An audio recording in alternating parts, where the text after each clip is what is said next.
अब इसने क्या जुल्म कर रखा है, जैसे दास ने बताया। और आपने इतिहास पढ़ा भी, हिमालय तीर्थ नामक पुस्तक में आचार्यों शंकराचार्यों द्वारा रची हुई है, केदारनाथ के द्वारा, उस सोसाइटी समिति के द्वारा प्रकाशित है, लिखी हुई है। इसमें कहा कि नारायण एक नर और नारायण नाम के दो भगत थे, और वो तपस्या कर रहे थे शिव जी की। वो करें किसकी थे, वो कर ही रहे थे, भक्ति आकर खड़ा हो गया। यूं काल आ गया शिव रूप धारण करके, और उनके मन में प्रेरणा कर दी। उन्होंने जो मांगा वही बता दिया। वहाँ एक पत्थर का लिंग खड़ा कर दिया, अगले पूज लियो इसने बता। अब उस केदारनाथ बना के धर दिया। उस काल ने एक मंदिर, एक जादूगर बना देता है, छोटी मोटी रचना। एक बार विश्वामित्र ने इतनी तपस्या कर ली कि वो एक अपने भगत को स्वर्ग भेजना चाहता था, उसको लोग अछूत कहते थे, तो इंद्र ने उसको रिजेक्ट कर दिया, वापस भेज दिया।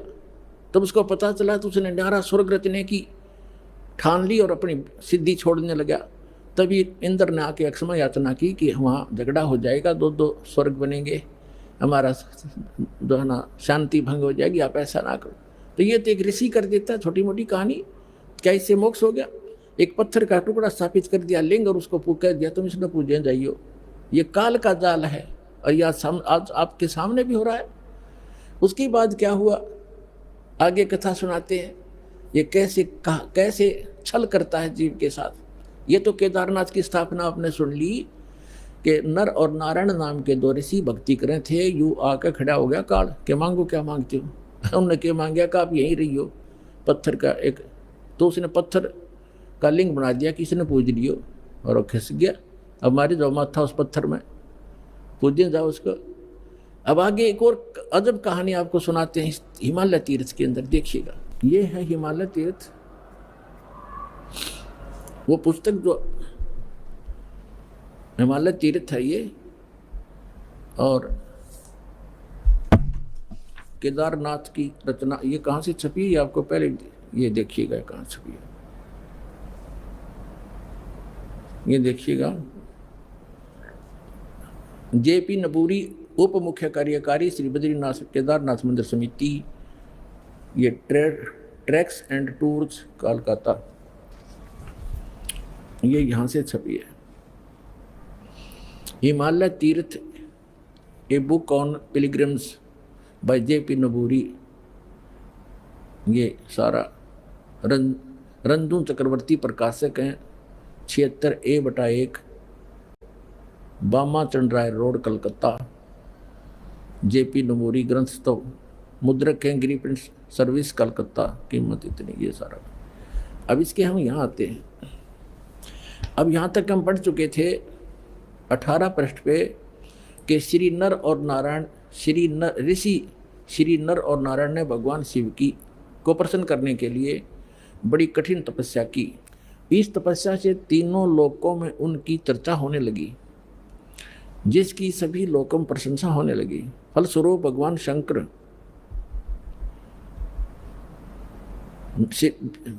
शंकर भी नर नारायण की तपस्या से प्रसन्न हुए, और उन्होंने प्रत्यक्ष प्रकट होकर ऋषियों को दर्शन दिए। उन दोनों ऋषियों ने भगवान भोलेनाथ के दर्शन से आनंद विभोर होकर स्तुतियों और मंत्रों से उनकी पूजा अर्चना की। भगवान शिव ने अत्यंत प्रसन्न होकर उनसे वर मांगने को कहा। तो भगवान शंकर की ये बात सुनकर उन दोनों ऋषियों ने देवादिदेव महादेव से प्रार्थना की, हे प्रभु, यदि आप प्रसन्न हैं और वर देना चाहते हैं तो अपने इसी स्वरूप में जगत कल्याण एवं हमारी पूजा प्राप्त करने हेतु यहाँ सचित होवें, ताकि जगत का महान उपकार एवं भक्तों को मनोरथ आपके दर्शनों से परिपूर्ण हो। इस प्रकार भगवान शंकर नर नारायण की भक्ति से प्रसन्न होकर वो वहाँ सचित हुए। बताओ, अब कहते हैं देवादिदेव महादेव भी यदि आप हम पर प्रसन्न हों तो भक्तों के कल्याण हेतु आप सदा सदा के लिए अपने स्वरूप को इस स्थान पर स्थापित करने की कृपा करें। यहाँ आकर आपका दर्शन पूजन करने वाले मनुष्यों को आपकी अविनाशी भक्ति प्राप्त होगी। ऋषियों की प्रार्थना सुनकर भगवान शिव ने ज्योतिर्लिंग के रूप में वहाँ वास करना स्वीकार किया। भगवान शिव से वर मांगते हुए नर और नारायण ऋषियों ने इस ज्योतिर्लिंग और इस पवित्र स्थान के विषय में जो कुछ कहा हुआ है अक्सर से सत्य है। इस ज्योतिर्लिंग के दर्शन, पूजन तथा या स्नान दान करने से भक्तों, अब हम 19 पृष्ठ पर आगे हिमालय तीर्थ के लौकिक फलों की प्राप्ति के साथ साथ अचल शिव भक्ति और साथ ही मोक्ष की प्राप्ति भी सहज हो जाती है। हिमालय में केदार नामक पर्वत शिखर पर प्रतिष्ठित होने के कारण यह ज्योतिर्लिंग को श्री केदारेश्वर ज्योतिर्लिंग के नाम से जाना जाता है। केदार शब्द का शाब्दिक अर्थ ऐसे स्थान से होता है जहाँ दलदल एवं अति मात्रा में पानी हो। अब केदार क्षेत्र में यही स्थिति है, क्योंकि भगवान शंकर जलधारा प्रिय हैं। नर और नारायण ऋषियों के पश्चात अन्य ऋषि मुनि व भक्तों द्वारा यह ज्योतिर्लिंग पूजित रहा। तत्पश्चात महाभारत काल में पांडव गोत्र हत्या अर्थात महाभारत युद्ध में अपने भाई बंधुओं आदि की हत्या के पाप से मुक्ति हेतु यहाँ पर देवादिदेव महादेव की आराधना की द्वारा की गई। अपने आत्मा थोड़ा सा लिंक सुनाता हूँ। ये काल क्या करता है, कैसे छल किया उसने, उनके अंदर यह प्रेरणा भर दी, क्योंकि इसके रिमोट में है कि आप यहाँ स्थापित हों। उसने एक पत्थर धर दिया, लिंग पत्थर का टुकड़ा, कि इसने पूज लिया करियो। काल कह रहा मैं ऐसे भ्रमित करूँगा इन सभी को।